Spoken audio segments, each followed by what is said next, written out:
doing? What's happening? Facts from the Ghost. Where I kick up the latest facts in sports, entertainment, or whatever current event that's going to present itself. So without further ado, allow me to talk about this particular topic.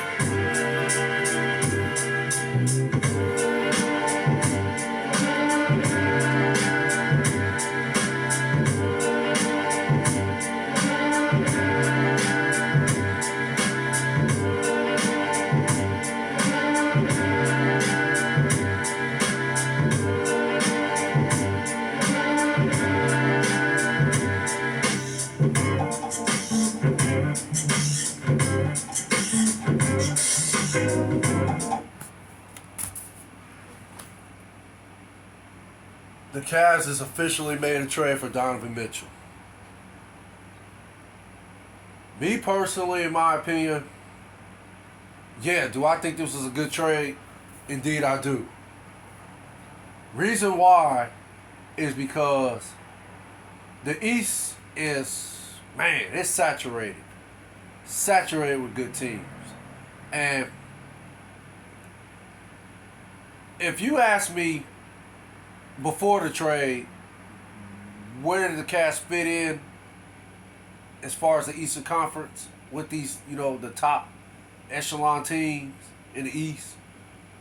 Ooh, I would say if the Cavs would have went forward before the trade with the team they had at the time, I would like to say they would have finished at either a 5th or 6th seed.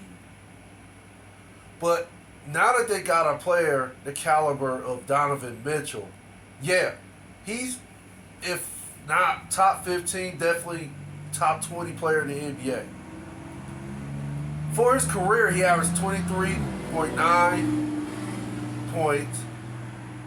He shoots 44.1 field goal percentage. He has a 36.1 three-point field goal percentage.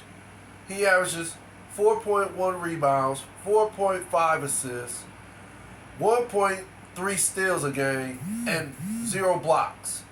I'm sorry, 0.3 blocks a game. Now, when you add a player with a skill set like Donovan Mitchell, it automatically puts you in the conversation as being one of the teams that can win the Eastern Conference Finals and earn a trip to the NBA Finals. Now, what the Cavs gave up, yeah, you could say it was a lot, but again, for me, when you got a chance to get a top 15 or 20 player in the NBA, you gotta roll the dice on that. You got to go for it. That's if your ultimate goal as an organization, as a team, and, so forth, in order for your fan base to acknowledge and get a chance to watch their team compete for the highest prize in the NBA, which is an NBA World Championship. So, a player like Donovan Mitchell, with the skill set he possesses, again, he automatically puts you in that conversation. Now, does he make the Cavs that much better? Is he the type of player that, can win, can he be the guy, I'm talking about the guy like LeBron James was when he was playing here for Cleveland years ago? Can he be, and I'm not talking about on LeBron's level, I'm talking about, as far as LeBron's skill set. Everybody knows LeBron's skill set has placed him as one of the greatest players ever. And some even consider he's still the best player in the world today. But that's another conversation. That's another topic to talk about. But can Donovan Mitchell, can he be the best player on a championship team? I would say no, but I believe that if the Cavs were in a championship series, and of course, the first team to 7 games wins, or no, I'm sorry, not 7. The best out of 7 wins. So the best, the first team to get to 4 wins the championship, of course. I believe Donovan Mitchell can at least get you 2 games. I believe he's that caliber of player. But as far as in carrying a team, and literally a team had to depend on him to win ball games for them, no, I don't think he's that type of player. But I could be wrong because, again, Donovan Mitchell is not, if not top 15, definitely top 20 player in the NBA. So, when Mitchell first came on the scene, he averaged like 25 in like his rookie year, 25 points and 26. There were people comparing Donovan Mitchell's game to one of the greats, and that's Dwayne Wade. And everybody know how great Dwayne Wade was on the court, on the basketball court. And how he literally carried the Miami Heat to their first championship ever years ago when they played against Dallas. So if you think about it, there's a lot of people, analysts, and players that was comparing Donovan Mitchell to Dwayne Wade at that time. So if you look at it in hindsight, this is the type of player you got. This is the type of skill set this guy quite possibly, possesses. He can get on a level like Dwayne Wade in some games where, he can carry a team like that. So, as far as in what they gave up, what was it? Laurie Macon, Colin Saxton, and they gave up that rookie, OBG Washi. I can't never pronounce that dude's name. Please apologize. I'm going to get my facts, the more I do this homework on this, I'm going to get my facts. I'm just doing actually a breaking news report, my own version of it. But I'm going to get my facts together once, I do my homework. But that's who they gave up. And they gave up, I think, a plethora of first-round draft picks. So, again, for me, if you got a chance to get a player the caliber of Donovan Mitchell, you got to roll the dice and throw all your chips. You either roll the dice or you push all your chips in and just go for it. Sometimes it be like that when you want to win at the highest level. So, for what they gave up, as of right now, presently constructed, I think it was worth it. Personally, I really think it was worth it. As far as the Cavs and the odds, I think they're like, 12th in Vegas now? Like they're 25 to 1 or something like that, 250 to 1 or something like that. I don't really follow those kind of numbers, the betting numbers that Vegas produces. I don't really follow all that. But I think those are the odds, either 25 to 1 or 250 to 1, something like that. And they were at 20 or 200 to 1 or something like that. So I think that's considered like they're the 12th best team. They're like the 12th. Their odds went up to 12 as far as winning the NBA championship. And I think they're like 6th in the Eastern Conference Finals.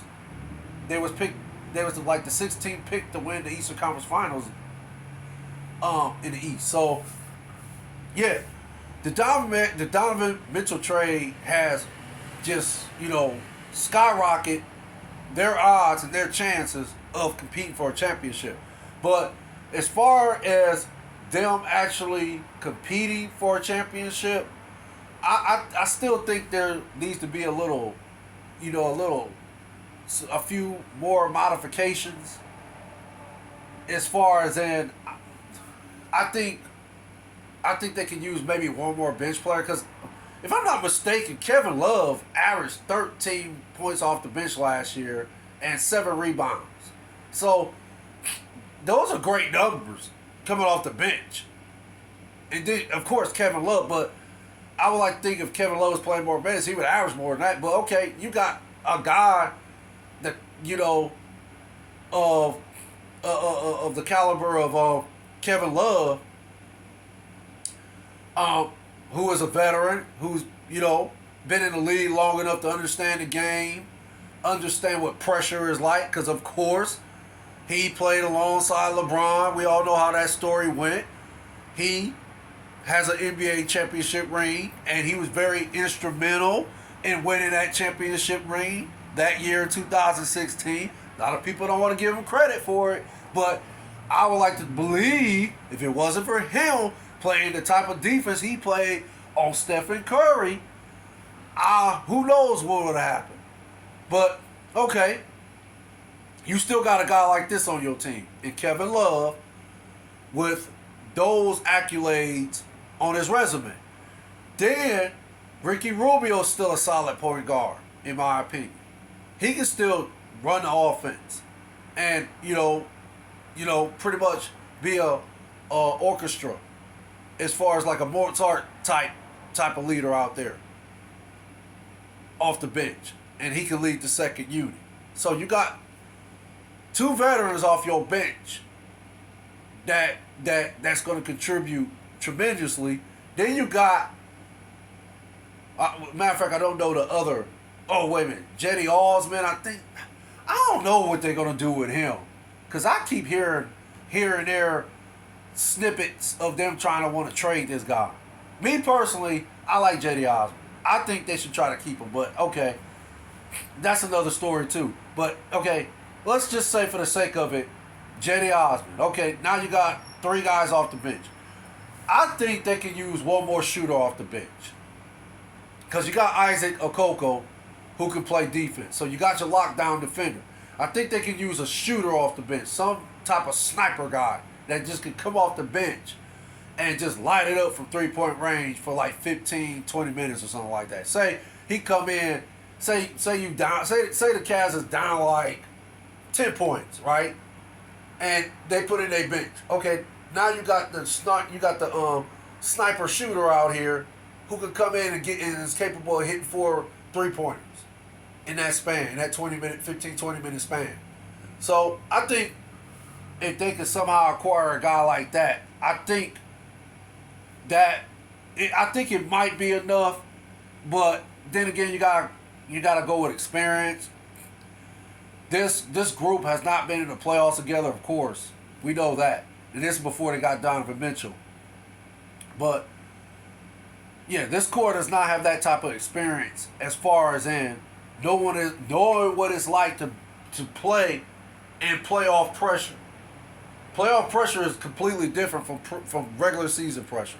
So, the Cavs actually need to make the playoffs, and they need to actually get in some type of very, a high level competitive series.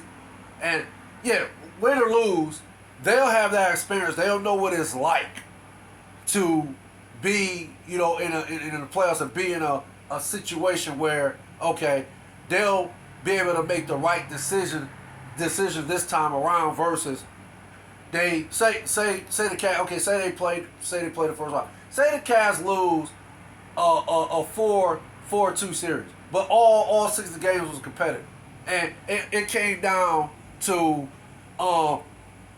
either the proper coaching, decision, or it came down to a player executing the right play that the coach drew up. So, let's say they lose 4-2, but like I said, all 6 games was competitive, and these are the reasons why they lost the series. The reasons I described a few minutes ago. So, yeah, I think the Cavs need a sniper-like shooter off the bench.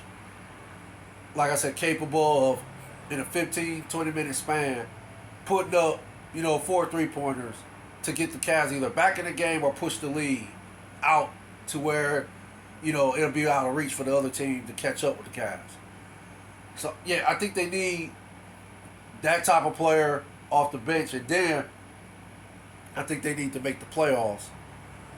And they need to go through a, 6 or 7 game competitive series. And, hey, if they win it, oh, man, that's even great.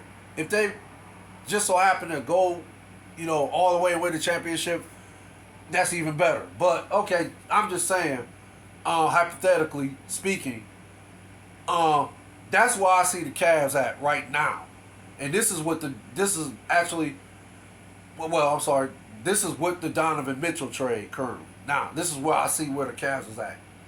I maybe give the Cavs now maybe 2 years, maybe 3, where they'll be able to compete for a championship. Now, their bench is strong right now. The Cavs actually average 35.4 points off the bench last year. And they were that placed them at 19th in the NBA as far as the top 20 teams with the best bench in the NBA. That's how I'm going to address it. I could be wrong about that too. I also could be wrong about that number. So don't quote me on that number where I say the Cavs bench points was at 36. I believe it was at 34. I'm sorry, 35.4. But I could be wrong. Like I said, just keep in mind that this is my version of breaking news, and I'm just actually freestyling as I go. Like, how a hip hop artist would just freestyle on the mic wherever comes to his head, rhyming wise. He'll put it on the mic, and then they'll record it, and then they'll play it back, and then they'll edit certain things out, and then they'll have them do it again, and then bam, the final draft is complete. It's all in some. It's ready to go. So this is how my take on the Donovan Mitchell trade is exactly like that. Once I do my homework and get all this together, yeah, it'll be ready to go. And then I'll be able to articulate it amongst my subscribers and my inner circle and people that also tune in to my podcast. I'll be able to articulate it a lot better than I am right now. So y'all take care. I appreciate y'all tuning in. Y'all stay safe out there. Blessings to you and your families. People worldwide. Thank you.